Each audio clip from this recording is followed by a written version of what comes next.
Mañanas en Libertad, con Luis del Pino.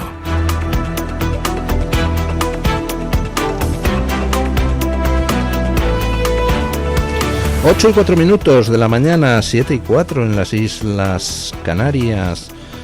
Vamos con las noticias de las 8 con la ayuda de don Eric Gutiérrez. Un momento, antes de ir a las noticias de las 8, ¿de qué nos va a hablar usted en Deportes en Libertad? Pues don Luis, ayer tuvimos una final europea, ganó el Aston Villa, equipo inglés dirigido por un entrenador español que ya ha ganado 5 Europa Leagues. También hablaremos de declaraciones del seleccionador, de cómo está el Giro de Italia. Vamos a hacer, don Luis, la tertulia, nuestra convocatoria del Mundial 2026 de España. La vamos a hacer los 26 que nosotros elegiríamos, no evidentemente los que elegiría el seleccionador, que se sabrán el lunes 25 a las 12:30. Yo uno de los 26 ponía a Ábalos. ¡Hombre! Vamos, tendríamos garantizado el espectáculo durante todo el Mundial. En punta, 9 de referencia.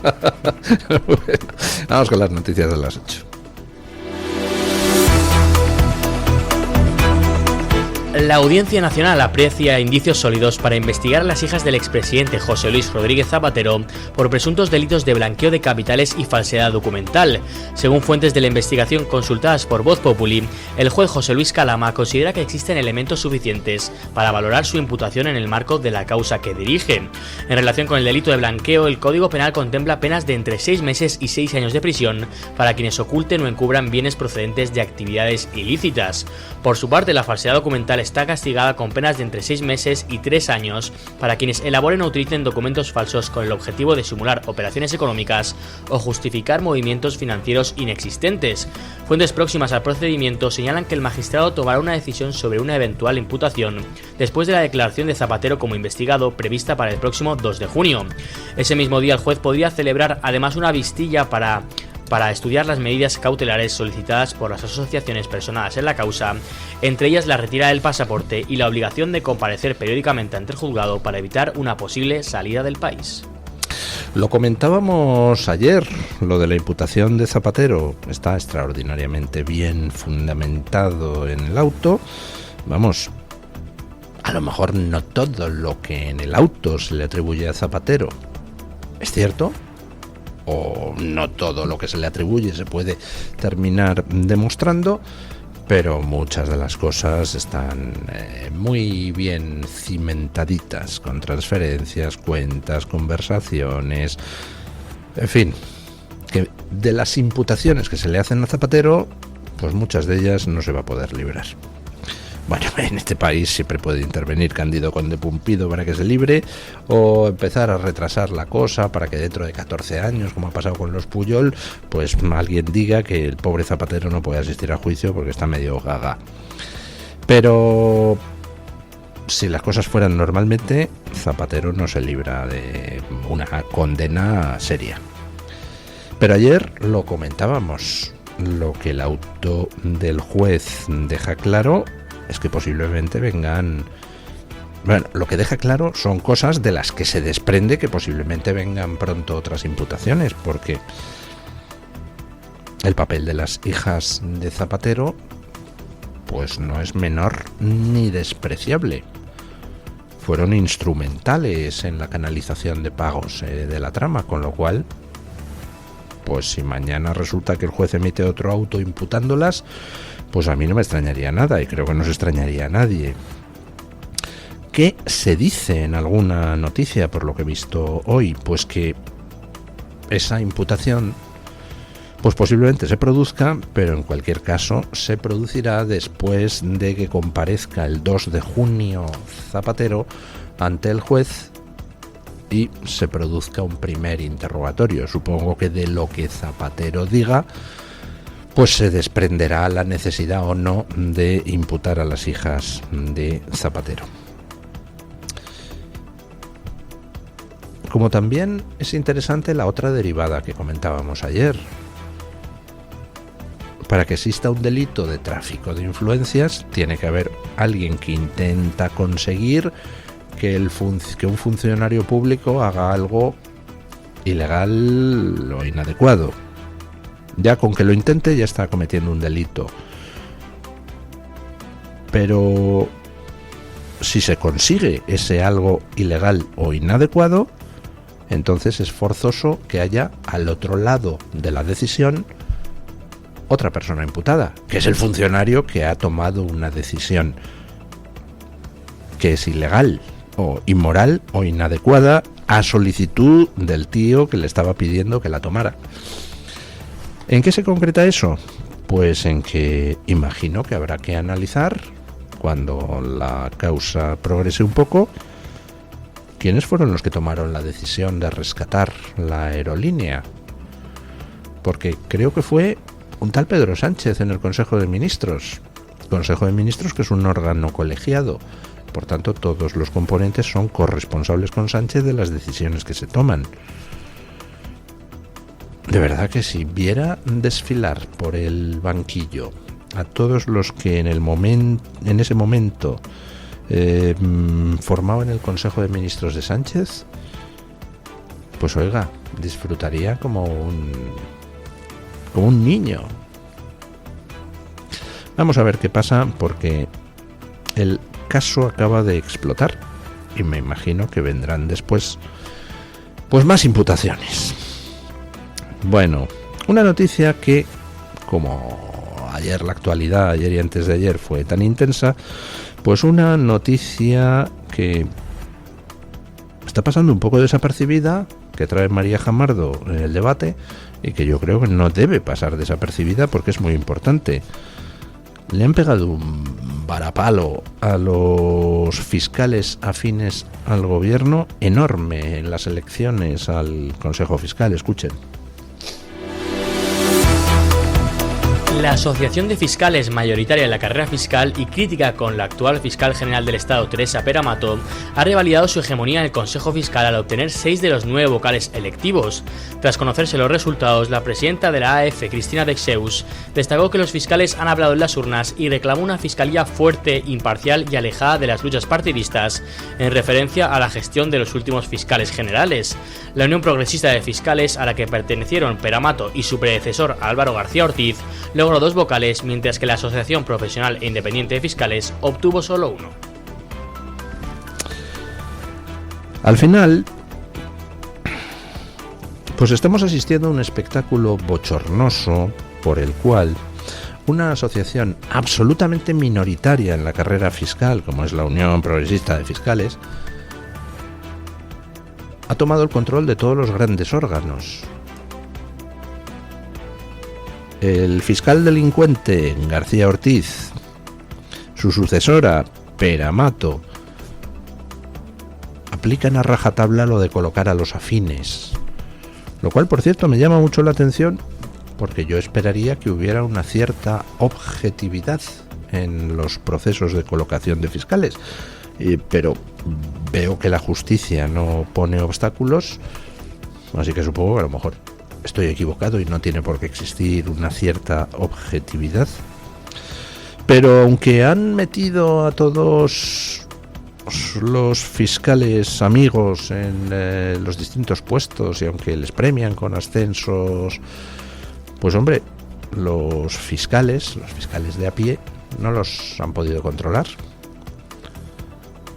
y han vencido abrumadoramente en las elecciones. Pero vamos, abrumadoramente quiere decir que los de la asociación mayoritaria les han barrido. E incluso otra asociación minoritaria, que es la Asociación Profesional Independiente de Fiscales, le ha dado el sorpaso en votos a la Unión Progresista de Fiscales.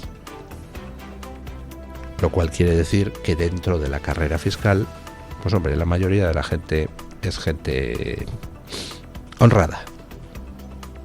La mayoría de la gente es gente profesional. La mayoría de la gente es consciente de que la fiscalía se debe a la justicia, no al gobierno.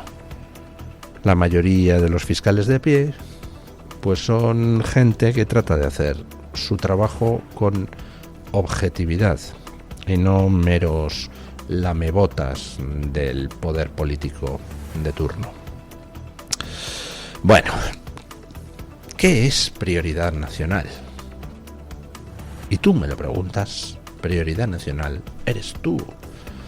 Miren este ejemplo de qué no es prioridad nacional y con qué tipo de cosas viene a acabar el concepto de prioridad nacional. Escuchen. La Policía Nacional ha detenido en Mendaro, Guipúzcoa, a un hombre acusado de un presunto delito de fraude a la Hacienda Pública y a la Seguridad Social, tras comprobar que residía en el Reino Unido mientras figuraba empadronado en Eibar para percibir de forma indebida la renta de garantía de ingresos. Según ha informado el cuerpo policial, agentes de la Brigada Provincial de Extranjería y Fronteras de la Comisaría de Guipúzcoa arrestaron el pasado 11 de mayo a un varón de 53 años como presunto responsable de estas irregularidades. La investigación se inició en septiembre del año pasado, cuando en una reunión entre la Policía Nacional de Guipúzcoa, la Policía Local de Eibar y el Ayuntamiento del municipio, permitió detectar la existencia de una familia empadronada en un domicilio de la localidad que habría estado cobrando la renta de garantía de ingresos pese a tener su residencia habitual en Reino Unido. Como este, multitud de casos. Familia cobrando la renta de inserción en el País Vasco cuando en realidad vive en el Reino Unido. Pero es que eso ya lo hemos visto antes. Un argelino que vivía en Francia y cobraba una pasta en ayudas en el País Vasco. Un senegalés, creo recordar, que vivía en Londres y cobraba, no sé si llegaba a los 8.000 o 10.000 euros mes en distintas ayudas del gobierno vasco. Al gobierno vasco le sale el dinero por las orejas, el que nos roba al resto de los españoles con la estafa del cupo. Con lo cual, pues durante años ni molestarse en ver quién se está llevando la pasta. Ahora, hombre, han detectado a uno. ¡Ah, qué bien! ¿Cuántos más habrá cobrando ayudas en el País Vasco que ni siquiera viven en el País Vasco? Con la regularización de inmigrantes ilegales de toda Europa que están viniendo en masa a España a aprovecharse de la regularización de Sánchez, ¿cuánta gente más vamos a tener cobrando el ingreso mínimo vital o ayudas de ayuntamientos o de gobiernos autonómicos de otro tipo mientras viven en Francia, en Alemania, en Italia, en Portugal, en Londres? ¿Cuántos más vamos a tener? Bueno, pues este tipo de vergüenza es lo que pretende liquidar el concepto de prioridad nacional. Hay muchísima gente en España que necesita las ayudas. E incluso si no hubiera mucha gente en España que necesitara las ayudas, gente tanto nacional como inmigrantes legales, incluso aunque ninguno las necesitara, pues tío, no sé, nos bajas los impuestos para que puedan llegar mejor a fin de mes las familias, los autónomos, para que puedan crear más puestos de trabajo, pero de luego saquear a los españoles para dedicarse a regar de dinero a gente que además algunos ni viven en este país, pues como que es un insulto asqueroso a todos los españoles y a todos los inmigrantes legales que trabajan de sol a sol para contribuir también al sistema. Menos mal que lo de prioridad nacional al final, porque es una reclamación transversal de casi todo el mundo, pues va a salir adelante. Y vamos a poner un poquito de orden en este país. Bueno, ayer importante mensaje de Marco Rubio a los cubanos, mensaje de 5 minutos hablando en español, dirigiéndose directamente al pueblo cubano y exponiéndoles cuál es la situación y lo que el gobierno americano tiene como objetivos. Me da la sensación de que por fin, dentro de no mucho, lo de Cuba Libre va a dejar de ser algo más que una bebida.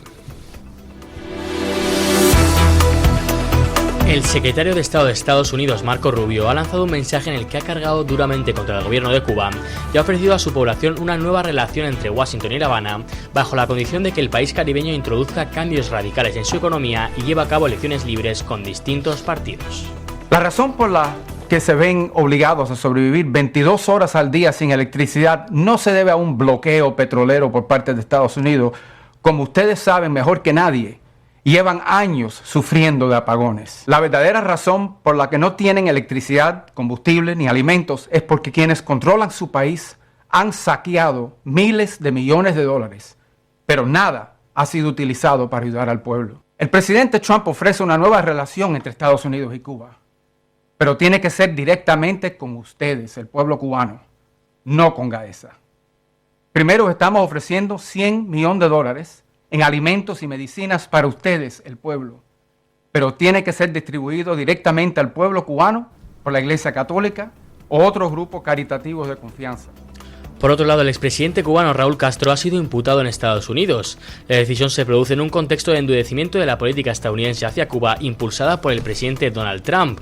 Cuba permanece bajo un sistema de partido único desde la revolución de 1959, liderada por Fidel Castro, hermano del actual imputado. Que yo recuerde, nunca se había producido este tipo de cosa. Un miembro del gobierno americano dirigiendo un mensaje directamente al pueblo cubano en español. Lo que venía a decir Marco Rubio en ese mensaje no es muy largo, 5 minutos, lo tengo redistribuido en mi cuenta de Twitter. Lo que venía a decir Marco Rubio era muy simple, que en estos momentos Cuba no está gobernada por un gobierno. Está gobernada por una empresa que se llama Gaesa, empresa creada por el Partido Comunista Cubano, por el Ejército Cubano y por la que pasa el 80% de la actividad económica de la isla. Gaesa se queda toda la riqueza y los cubanos están en la miseria. Le decía también Marco Rubio a los cubanos que ellos saben mejor que nadie que antes de que Estados Unidos rodeara la isla con barcos hace unos meses, ya tenían apagones de numerosas horas al día, porque Gaesa, es decir, los que mandan en Cuba, pues se queda toda la pasta, se queda el petróleo que llega primero para ellos y si sobra algo para la población. Y le decía a los cubanos que el problema que ahora hay es que hasta ahora Venezuela le daba petróleo gratis a Cuba y ahora eso ya se ha acabado. Ahora Cuba tiene que pagar el petróleo. Pero resulta que no tiene con qué. Porque el socialismo, 70 años de dictadura de izquierda en Cuba, han arruinado la isla. No tienen nada, no fabrican nada, no producen nada, no exportan nada. Lo único que tienen es un burdel inmenso donde todos los canallas de Occidente van a ver si se benefician a una mulata, a un mulato o a un mulate. Esa es la única industria que tiene en estos momentos Cuba después de 70 años de socialismo. Cuando empezó la Revolución Cubana decían que es que el régimen de Batista había convertido Cuba en el burdel de Estados Unidos. Jolín, pues 70 años de socialismo han transformado el burdel de Estados Unidos en una casaputas de carretera de todo el mundo. Bueno, ¿qué más cosas decía Marco Rubio? Pues algo muy sencillo. Si en todos los países alrededor de Cuba hay democracia y hay libertad y la gente puede montar empresas y un restaurante, una gasolinera, ¿por qué en Cuba no?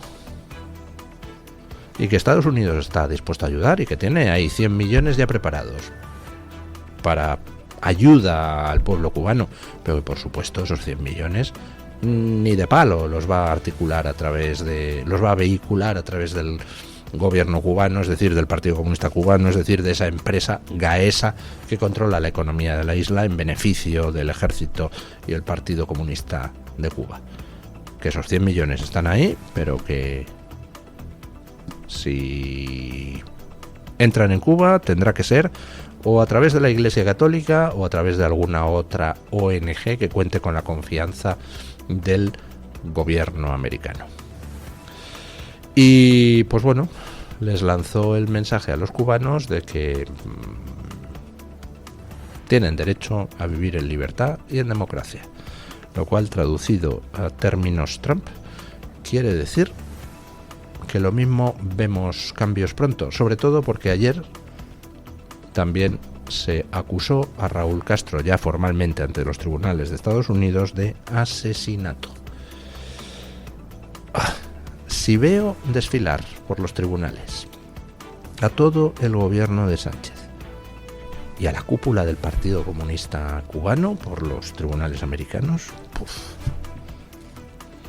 No sé, yo creo que cierro el chiringuito y me agarro una curda de 6 semanas. Bueno, vamos con don Carlos Domínguez para que nos cuente qué trae hoy Voz Media en portada. Buenos días, don Carlos. Muy buenos días. Hoy en Voz les informamos que Estados Unidos dio un golpe duro contra el régimen cubano.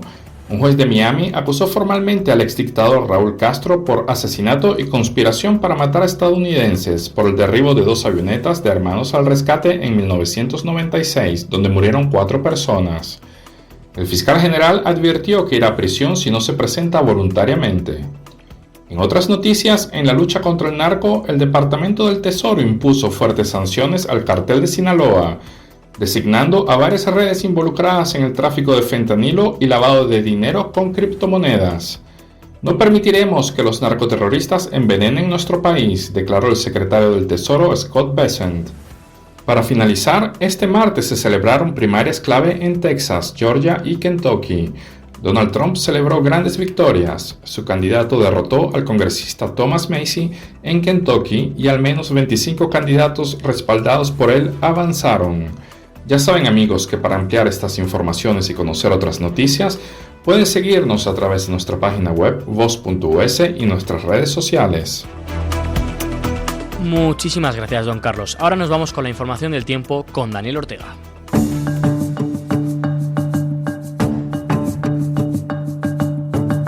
El tiempo en Radio Libertad.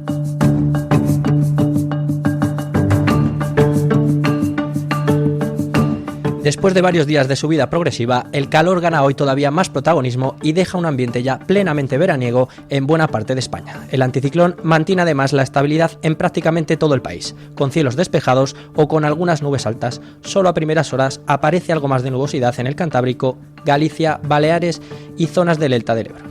Durante la tarde crecerán algunas nubes de evolución en áreas de montaña del norte y podría registrarse de forma muy aislada algún chubasco débil.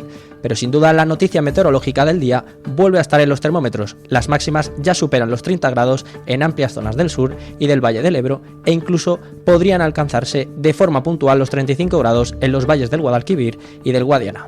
Madrid alcanza hoy los 30 grados, Zaragoza se mueve entre los 31 y los 32, mientras que Sevilla y Córdoba rozan ya los 35 grados. También en el norte se nota claramente el ascenso térmico.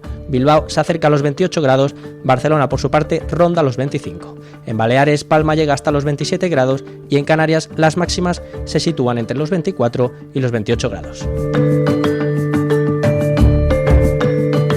Tu voz, tu libertad, tu radio. Radio Libertad.